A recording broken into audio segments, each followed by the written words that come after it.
हाँ भाई, क्लास 9 कैसे हो? बढ़िया। चलो आज हम लोग मोशन चैप्टर स्टार्ट करेंगे, ठीक है। और हर एक चैप्टर, चाहे वो मैथ्स का हो, चाहे वो फिजिक्स का हो, केमिस्ट्री का हो, बायोलॉजी का हो, वो आपका चैप्टर 4 पार्ट्स में आएगा, ठीक है। उसमें न्यूमेरिकल्स भी होंगे, शॉर्ट क्वेश्चंस भी होंगे, ठीक है, और लॉजिकल क्वेश्चंस भी होंगे। Is it clear? चलो अब यहाँ पे ये एक बस है, हाँ, 50 किलोमीटर पर आवर से मूव कर रही है, ठीक है। 2 पैसेंजर हैं, ए एंड बी, बस के अंदर है, ठीक है। ये पैसेंजर, ये जो बंदा है वो सी है, वो बाहर है, बस के बाहर है, ये पैसेंजर नहीं है, ठीक है। तो अब आपसे अगर हम ये कहें कि A and B are in motion, तो कहोगे हो भी सकते हैं, नहीं भी हो सकते हैं। ए और बी मोशन में नहीं है अगर बी ए को देखता है या ए बी को देखता है, तो A B are in motion if respect to C. अगर सी इनको देखता है तो वो मोशन में है। तो इसका मतलब ये है कि हम मोशन को किसके रेस्पेक्ट में कंसिडर कर रहे हैं, पहले वो हमें पता होना चाहिए। अगर A B are in motion with respect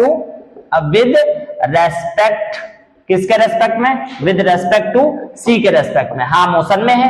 लेकिन A and B are not in motion, किसके रेस्पेक्ट में? Not in motion with respect to किसके? हाँ, इटसेल्फ, खुद के रेस्पेक्ट में वो मोशन में नहीं है, और खुद के रेस्पेक्ट में किसमें? रेस्ट में है।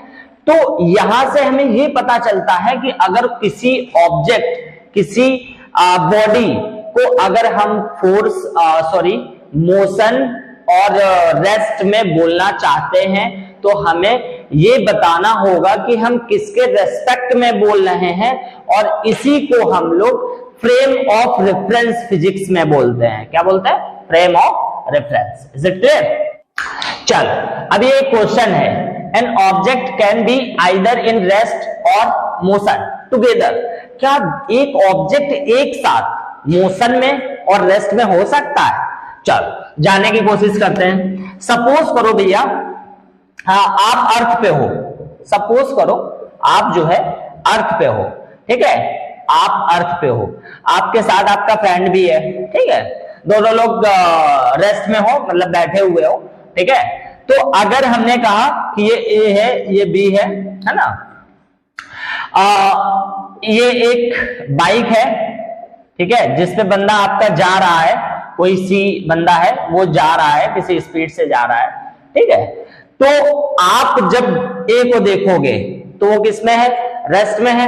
और जब बाइक वाला देखेगा ना, तो वो किसमें होगा? उसके रेस्पेक्ट में, वो मोशन में होगा। पता है, अगर वो जा रहा होगा तो साइड वाला बंदा उसको लगेगा कि बैठा हुआ है, लेकिन वो पीछे अपीयर होगा, ठीक है, बैक साइड में, ठीक है। तो अगर आपसे अगर ये बोले कि एक ऑब्जेक्ट रेस्ट में, मोशन में एक साथ हो सकता है, तो आप ये कहोगे अगर हम उसको एक फ्रेम ऑफ रेफरेंस से देख रहे हैं, तो या तो वो रेस्ट में होगा या तो वो मोशन में होगा।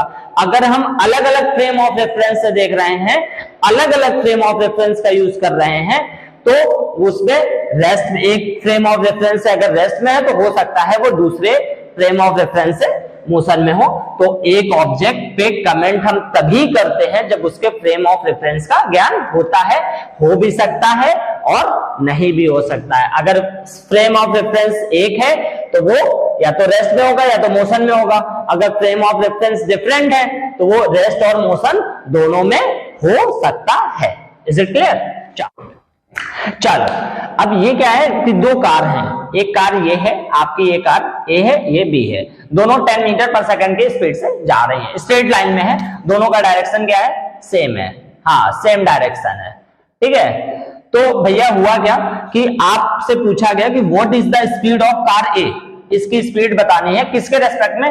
बी के। सपोज करो ये आप हो, ये हम है, ठीक है, दोनों सेम लाइन से चल रहे हैं, ठीक है, हमने आपको देखा तब भी यहाँ दिखे, हमने यहाँ से आपको देखा तब आप यहाँ दिखोगे, यहाँ से देखा तब आप यहाँ दिखोगे, यहाँ से देखा आप यहाँ दिखोगे। हमने कहा आप तो रेस्ट में हो, हमारे रेस्पेक्ट में आप पोजीशन चेंज ही नहीं कर रहे हो, ठीक है। तो भैया होता क्या है कि अगर यहां से मान लो सी कोई बंदा रेस्ट में है और बाहर खड़ा है, तो वो कार ए को देखेगा तो वो कहेगा 10 मीटर पर सेकंड की स्पीड से जा रहा है, कार बी को देखेगा तब भी वो यही बोलेगा कि 10 मीटर पर सेकंड की स्पीड से जा रहा है। तो उसके रेस्पेक्ट में क्या है, 10 मीटर पर सेकंड की है। लेकिन आपसे अगर बोला जाए कि स्पीड ऑफ जो कार ए है किसके रेस्पेक्ट में, बी के रेस्पेक्ट में, वो जो है 0 मीटर पर सेकंड है। Is it clear? चलो अब इसमें क्या है कि why we says that rest and motions are relative term, rest and motions relative term कैसे होते हैं? तो भैया अभी नेक्स्ट लास्ट क्वेश्चन में हमने बताया था, क्या बताया था कि अगर हम फ्रेम ऑफ रेफरेंस अलग अलग हैं, अगर एक फ्रेम ऑफ रेफरेंस से रेस्ट में है तो जरूरी नहीं है कि दूसरे फ्रेम ऑफ रेफरेंस से वो किस में हो, हाँ रेस्ट में हो, मोशन में भी हो सकता है। तो आप ये रेस्ट और मोशन कैसे होते हैं, रिलेटिवली टर्म होते हैं, ठीक है। हाँ, तो rest and motions are relatively because they are defined from a frame of reference, ठीक है। हाँ, rest an object can be in rest as well as motion if they are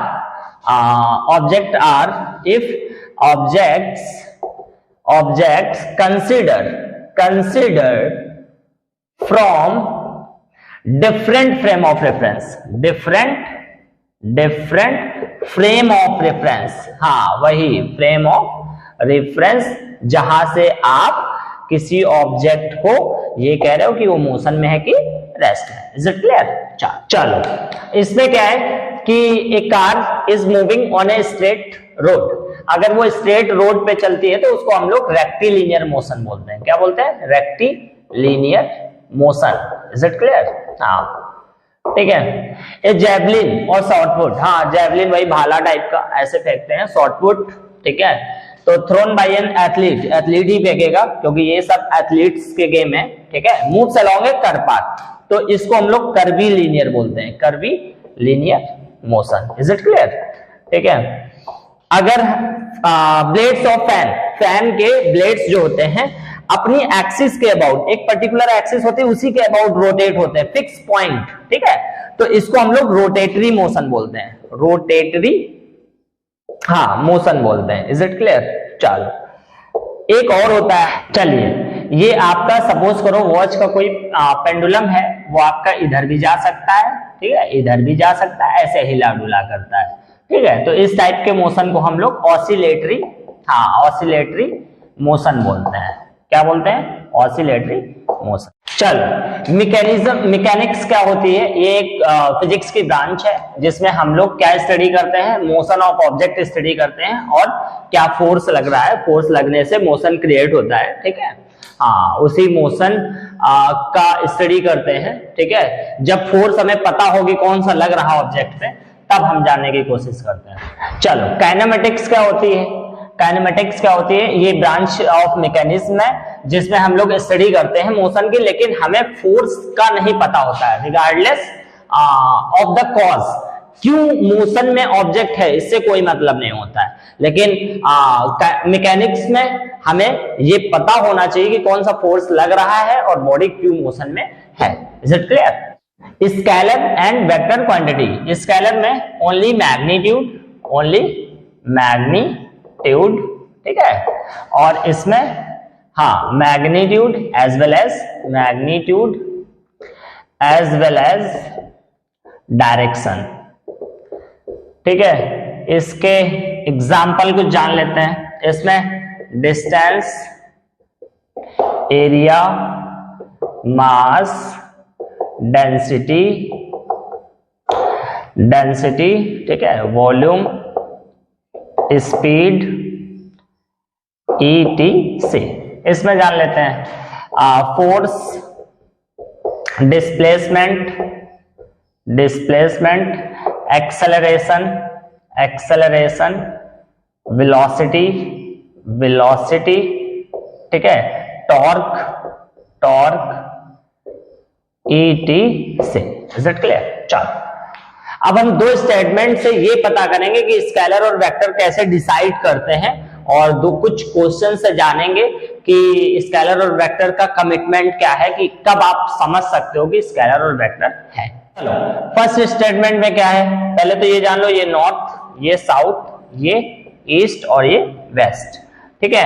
तो फर्स्ट स्टेटमेंट में क्या बोल रहा है, a car is moving with speed 40 kilometre in north. ये एक कार है, ये 40 किलोमीटर हाँ नॉर्थ की डायरेक्शन में जाती है, तो इसने तो मैग्नीट्यूड बता दिया और नॉर्थ ने क्या बता दिया, डायरेक्शन बता दिया। इसने मैग्नीट्यूड, इसने डायरेक्शन, तो इसको क्या होना चाहिए, वेक्टर। Is it clear? चलो a car is moving with a speed 40 kilometre, भैया डायरेक्शन तो पता ही नहीं, अरे कार इधर भी जा सकती है, इधर भी जा सकती है, कहीं भी जा सकती है, हमें डायरेक्शन, और जब कई सारे डायरेक्शन होते हैं तो no direction. Is it clear? चलो इसको क्या होना चाहिए, स्केलर। ए से हम बी जाते हैं 4 किलोमीटर, ठीक है। फिर 90 पे टर्न हुए, सी पे पहुंचे 3 किलोमीटर। तो आपसे पूछा गया कि इनिशियल पॉइंट क्या है, हमने कहा ए है। फाइनल पॉइंट क्या है, हमने कहा सी है। ये क्या है आपका इनिशियल पॉइंट, हाँ इनिशियल, और ये क्या है आपका फाइनल पॉइंट, ठीक है। चलो हमने कहा टोटल पाथ लेंथ कितनी हो गई, तो ए बी 4 किलोमीटर और बी सी, तो टोटल पाथ लेंथ, ठीक है। ए बी क्या हुआ, A B plus B C, A B कितना 4 किलोमीटर प्लस 3 किलोमीटर, ठीक है, ये आ जाएगा 7 किलोमीटर। भैया टोटल पाथ लेंथ हमेशा पॉजिटिव होती है और ये डिस्टेंस को डिसाइड करता है। तो डिस्टेंस क्या होता है, distance is the actual path length of covered by the moving body, ठीक है। हाँ डिस्टेंस क्या होता है, डिस्टेंस इज ऑलवेज पॉजिटिव, है ना। और इसमें क्या होता है कि ये एक्चुअल पाथ लेंथ है जो कि मूविंग ऑब्जेक्ट कवर करता है। अब अगर पूछे कि इनिशियल और फाइनल के बीच की डिस्टेंस क्या है, तो वैसे तो हम पाइथागोरस लगा के निकाल लेंगे इसको 5 किलोमीटर, ठीक है। कितना आ जाएगा 5 किलोमीटर। कैसे, पाइथागोरस क्या होता है, AC का स्क्वायर 90 के सामने हाइपोटेन्यूज का स्क्वायर और AB का स्क्वायर प्लस BC का स्क्वायर, AC स्क्वायर, ये 4 का स्क्वायर आ जाएगा कितना, हाँ 16, और ये 9, ये आ जाएगा 25, और AC की वैल्यू √25 मतलब 5 × 5 कितना 5 किलोमीटर। हाँ तो ये कितना आ जाएगा 5 किलोमीटर, ठीक है। तो इनिशियल और फाइनल के बीच की शॉर्टेस्ट पाथ को हाँ हम लोग क्या बोलते हैं, डिस्प्लेसमेंट बोलते हैं। तो डिस्टेंस क्या होता है और डिस्प्लेसमेंट क्या होता है, डिस्प्लेसमेंट, डिस्टेंस क्या है, distance is the actual path length covered by a moving object या moving body in a particular time, in a interval of time. Displacement क्या है, this is the shortest path between initial and final point. Is it clear? हाँ तो इसमें एक particular direction होती है, इसमें देखो दो डायरेक्शन है, एक ये और एक ये। तो भैया इसमें कोई डायरेक्शन नहीं, दो डायरेक्शन मतलब नो डायरेक्शन। तो ये कैसा होना चाहिए, स्केलर, और ये कैसा, एक ही डायरेक्शन है, तो इसको कैसा होना चाहिए, वेक्टर। Is it clear? चलो SI unit of distance metre होती है, ठीक है। क्या होती है, मीटर, स्मॉल m से रिप्रेजेंट करते हैं, कैपिटल M से नहीं, ठीक है। What are the distance and displacement for the given below. A पे खड़े हुए B पे पहुंचना है, A इनिशियल पॉइंट है और ये कैसा है, फाइनल पॉइंट है। A से B पहुंचने के लिए डायरेक्शन है, ओनली वन डायरेक्शन है।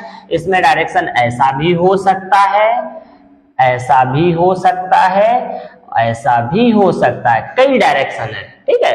तो पहली बात तो जो ACB पाथ है ये डिस्प्लेसमेंट तो नहीं है, कन्फर्म हैविंग बहुत सारे डायरेक्शंस है, तो नो डायरेक्शन लिया जाएगा। तो ये क्या है आपका डिस्टेंस, 15 किलोमीटर यहाँ डिस्टेंस है, ठीक है।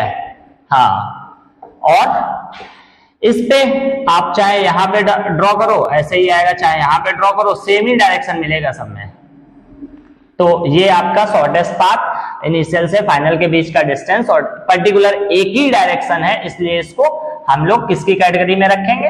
हाँ, डिस्प्लेसमेंट। Is it clear? चलो, एक object move through a distance, can it have zero displacement? क्या एक ऑब्जेक्ट का कुछ डिस्टेंस है तो क्या उसका डिस्प्लेसमेंट भी होगा? तो अगर नहीं होगा तो क्या जीरो डिस्प्लेसमेंट हो सकता है? चलिए, ये एक क्रिकेट प्लेयर है, ठीक है, उसने हाथ में एक बॉल ले रखी है और ऊपर को 10 मीटर हाइट पे उसने थ्रो किया। कितना है? 10 मीटर। और उसके बाद वापस उसी के हाथ में रिटर्न आ गई, ठीक है। तो इनिशियल पॉइंट क्या था? ये फाइनल पॉइंट क्या है? यही। तो डिस्प्लेसमेंट इस हिसाब से क्या होना चाहिए?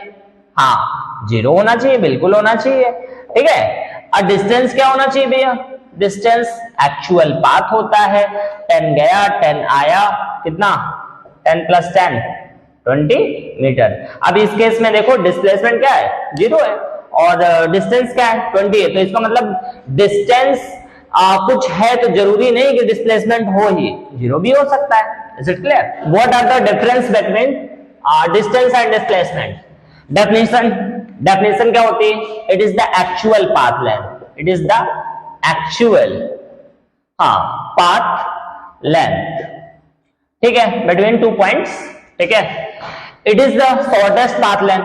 It is the shortest path length between 2 points. और चाहो तो आप इनिशियल और फाइनल के बीच का डिस्टेंस बोल सकते हो।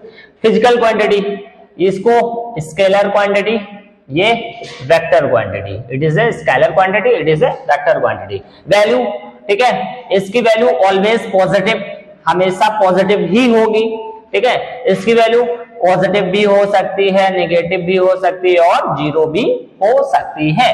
This is path dependence. Distance 2 point के बीच का जो डिस्टेंस होता है वो पाथ पे डिपेंड करता है, ठीक है। अगर आप ए और बी के बीच में ऐसे गए हो तो डिस्टेंस पता इसी पे डिपेंड करेगी। आप ऐसे गए हो तब भी इसी पाथ पे डिपेंड करेगी कि आप कैसे पहुंचे हो। Is it clear? हाँ, इससे कोई मतलब नहीं, ये डिपेंड नहीं करता क्योंकि इनिशियल और फाइनल पे डिपेंड करता है। मैग्नीट्यूड, भैया डिस्टेंस हमेशा नहीं, ठीक है। अगर स्ट्रेट लाइन नहीं है तो डिस्टेंस डिस्प्लेसमेंट से बड़ा ही होगा, ठीक है। और डिस्प्लेसमेंट भैया कैसा होगा? डिस्प्लेसमेंट छोटा होगा किससे? डिस्टेंस से, ठीक है। चलो, हाँ, अगर सपोज करो स्ट्रेट लाइन है, सपोज करो कैसा? एक ऑब्जेक्ट जो मूव कर रहा है वो स्ट्रेट लाइन में मूव कर रहा है। कैसे? This is straight line, this is a car is moving from A to B, ठीक है। हाँ, तो ये जो है 10 किलोमीटर है। जब इससे पूछा जाएगा आपका डिस्टेंस क्या है? 10 किलोमीटर। डिस्प्लेसमेंट क्या है? 10 किलोमीटर। इसका मतलब है कि डिस्टेंस और डिस्प्लेसमेंट इक्वल हो सकता है। कब? जब स्ट्रेट लाइन में बॉडी या ऑब्जेक्ट मूव कर रहा होगा। चलो, अब एक बॉडी है is moving along a circular path of a radius small R. Radius कितना है? स्मॉल आर है। What is the distance and displacement of the body when it complete half a revolution? ये आपका सर्कुलर पाथ है, ठीक है। Suppose करो आप यहाँ पे हो, आपने हाफ सर्कुलर पाथ कवर किया, ठीक है। हाँ, ये सेंटर है, इसकी रेडियस जो है कितना है? आर है। तो आपसे पूछा गया कि भैया ये इनिशियल पॉइंट है और ये क्या है? आपका फाइनल पॉइंट है, ठीक है। तो इनिशियल से फाइनल पहुंचने में यहां से यहां ये डिस्टेंस हो गया, ये एक्चुअल पाथ है। और इनिशियल और फाइनल के बीच का डिस्टेंस जो होता है वो डिस्प्लेसमेंट होता है। तो डिस्प्लेसमेंट की अगर बात करेंगे हम तो इनिशियल और फाइनल के बीच में कितना है? ये आर है तो ये भी आर होगा भैया, रेडियस आर ही होता है सेंटर से। तो कितना हो जाएगा? Are plus are, 2r। Displacement कितना हुआ? 2r। डिस्टेंस कितना हो जाएगा? अच्छा, एक पूरा रिवॉल्यूशन कवर करता, एक पूरा राउंड कवर करता तो 2πr होता। हाफ का क्या हो जाएगा? 2 से डिवाइड मार दो तो क्या हो जाएगा? πr। Is it clear? चलो, अब इसमें क्या है कि एक एथलीट है, ठीक है, एथलीट, हाँ वही दौड़ने वाला, जंप करने वाला, जेवलिन थ्रो वाला, ठीक है, शॉर्ट पुट थ्रो वाला, ठीक है। तो एक एथलीट है, complete 1 round of circular path of diameter 200 है इन 40 सेकेंड्स। भैया अगर ये सर्कुलर पाथ है तो इसका डायमीटर इन्होंने बोल रखा है, ये सेंटर है, सेंटर से पास होने वाली लाइन, ये डायमीटर है, कितना है भैया 200 मीटर। तो इस हिसाब से इसका रेडियस क्या होना चाहिए, डायमीटर का हाफ होता है 200/2 मतलब 100 मीटर, ठीक है। अब इन्होंने बोला कि 40 सेकंड लगते हैं। सपोज करो हमने ए से स्टार्ट किया, ए से बी, फिर ए पे आ गए, हमें 40 सेकंड लगा। तो इन्होंने कहा कि डिस्टेंस और डिस्प्लेसमेंट बताइए कि 2 मिनट और 20 सेकंड में कितना होएगा। तो भैया इसको सेकंड में कन्वर्ट करो, 120 और ये 20, टोटल 140 सेकंड हो गया, ठीक है। अब 40 सेकंड में एक रिवोल्यूशन, फिर से 40 सेकंड में फिर 40 और फिर 20 बचेगा। देखो 140 हो गया, तो 3 रिवोल्यूशन तो कंप्लीट हो गए पूरे पूरे, ये हाफ, तो टोटल कितना हो गया 7/2। कैसे, 3 2 जा 6, 1 7/2। चलो अब पहले तो डिस्प्लेसमेंट की बात करते हैं। 1 राउंड, 2 राउंड, 3 राउंड और ये हाफ। तो भैया इनिशियल, ये फाइनल, ये इनिशियल और ये फाइनल, इनिशियल और फाइनल के बीच की डिस्टेंस डिस्प्लेसमेंट, ठीक है। और कितना है डिस्प्लेसमेंट 200 मीटर। चलो 1 राउंड का डिस्टेंस कितना हो जाएगा, हाँ कितना हो जाएगा 2 पाई r, 2 पाई 22/7, r कितना है 100 मीटर। भैया टोटल कितना है 7/2 है, तो इसी में 7/2 से क्या करो मल्टीप्लाई कर दो, 7 से 7 गया, 2 से 2 गया, इसको इसमें मल्टीप्लाई करो, हाँ कितना आ जाएगा 2200 metre. This is the distance, is it clear. चलो अब इसमें क्या है कि सपोज करो O से A पे जाता है, A से B पे जाता है, B से C पे जाता है और C से B से होते हुए A पे आता है। अब आपसे पूछा गया कि डिस्टेंस कितना है और डिस्प्लेसमेंट कितना है। तो भैया हमें कोई दिक्कत नहीं, सबसे पहले अगर हम चाहें तो डिस्प्लेसमेंट निकाल सकते हैं। इनिशियल क्या है, ये है, फाइनल क्या है, ये है, और इनिशियल और फाइनल के बीच का distance displacement 10 metre. Is it clear. चलो अब डिस्टेंस की 10 + 5, देखो O से A से B, 10 + 5 15, 15 15 30, बैक आने लगा 30 और 15, हाँ 45, 45 और 5 50, तो डिस्टेंस कितना हो गया 50 मीटर। Is it clear. चलो अब अगर हमने आपसे बोला कि इनिशियल पॉइंट ये है, ठीक है, हाँ O से आपका A गया, A से B गया, B से C गया, C से फिर B से होते हुए A से होते हुए O से होते हुए P पहुंचा, तो फाइनल पॉइंट क्या है आपका ये, ठीक है। देखो भैया यहां से एक लॉजिक समझ में आएगा। सबसे पहले डिस्टेंस निकालते हैं, ठीक है, डिस्टेंस देन डिस्प्लेसमेंट, ठीक है, डिस्प्लेसमेंट। चलो डिस्टेंस ये कितना यहां से स्टार्ट हुआ 20 + 10 30, 5 35, वापिस 5 40, 50 20 70 और 70 30 100, तो डिस्टेंस कितना हो गया 100 मीटर। Is it clear. चलो इनिशियल ये पॉइंट है, फाइनल ये पॉइंट है, तो इसकी डायरेक्शन देखो अपोजिट है। जैसे पहले स्टार्ट हुआ था ना, इधर को जाना स्टार्ट हो रहा था, अब फाइनल पे ये इधर आ रहा है, तो हम यहाँ पे डिस्प्लेसमेंट इनिशियल और फाइनल के बीच में 30 तो लिखेंगे ही, लेकिन बस माइनस लगा देंगे। माइनस आपको ये बताना चाहता है कि जिधर इनिशियल पॉइंट आपका जो फाइनल पॉइंट है वो इनिशियल पॉइंट के पीछे होगा, आगे नहीं होगा। Is it clear. चलो अब इसमें क्या है कि कोई ऑब्जेक्ट है O से A गया, ठीक है, ये आपका 4 किलोमीटर है, दिस इज 3 किलोमीटर, ठीक है। तो भैया 4 किलोमीटर कहां गया, ईस्ट में गया, 4 kilometre in east and turn 90 A to B, 3 kilometre in north. Is it clear. चलो अब इससे पूछा गया कि डिस्टेंस क्या है, तो actual path 1 direction 2 direction 2 direction हम लोग नो डायरेक्शन में कंसीडर करते हैं, तो डिस्टेंस कितना हो गया 4 + 3, हाँ 4 + 3 कितना 7 किलोमीटर, तो ये हो गया आपका 7 किलोमीटर, ये डिस्टेंस हो गया। अब आई इनिशियल ये है, फाइनल ये है, this is 1 direction, it's have direction and magnitude, this is the displacement and 4 Pythagoras use करेंगे, OB का स्क्वायर इक्वल टू OA का स्क्वायर प्लस AB का स्क्वायर, OB का स्क्वायर निकालना है, इसका 4 है, इसका 3 है, इसका आ जाएगा 16, 9, 25, OB स्क्वायर, OB हटेगा, रूट लगेगा, और भैया 5 into 5 कौन नहीं लिख सकता है? अपन लोग तो लिख ही सकते हैं 5 किलोमीटर, लेकिन डायरेक्शन क्या है? डायरेक्शन ध्यान से सुनिएगा, डायरेक्शन है नॉर्थ ईस्ट में। नॉर्थ ईस्ट का मतलब क्या होता है? North east. भैया नॉर्थ ईस्ट का मतलब होता है ठीक नॉर्थ और ईस्ट के बीच से। Is it clear? डायरेक्शन कैसा है? नॉर्थ और ईस्ट के ठीक बीच से। और भैया जब भी नॉर्थ ईस्ट का डायरेक्शन या नाम आए तो आप समझ जाइएगा कि ठीक 20 से ये पूरा एंगल कितना होता है 90 का, तो ये कितना होगा 45, दिस इज 45। हाँ, नॉर्थ ईस्ट का मतलब होता है 45 degree from east toward the north, या 45 degree from north toward the east. Is it clear? चलो अब इसमें क्या है कि on a 100 metre straight track, हाँ 100 मीटर का एक ट्रैक है, हाँ ये मान लो P है, ये Q है, ये इनिशियल पॉइंट है, this is the final point. एक एथलीट है, बहुत दौड़ने वाला है, हाँ ठीक है, बहुत तेज भी दौड़ता है, ठीक है। ये कितना है 100 मीटर है भैया। इससे यहां से स्टार्ट हुआ दौड़ना और फिनिशिंग पॉइंट को टच किया। हाँ, इससे हमने पूछा कि डिस्टेंस कितना कवर किया। सो सिंपल, क्योंकि ट्रैक कैसा है? स्ट्रेट लाइन है, ठीक है। Distance 100 metre. हमने कहा डिस्प्लेसमेंट वो भी 100 भैया। क्यों? ए इनिशियल फाइनल, इनिशियल से फाइनल स्ट्रेट है, ठीक है। तो हमें यहां से एक बात समझ में आई क्या, कि अगर हम स्ट्रेट लाइन में चलते हैं तो डिस्टेंस एंड डिस्प्लेसमेंट इक्वल होता है। एक रेक्टेंगुलर ट्रैक है भैया, दिख गया, हाँ नाम दे दो ABCD। 40 मीटर लॉन्ग है, यही लेंथ होती है, और ये ब्रेथ होती है, तो ये कितनी है 30 मीटर है, ठीक है भैया।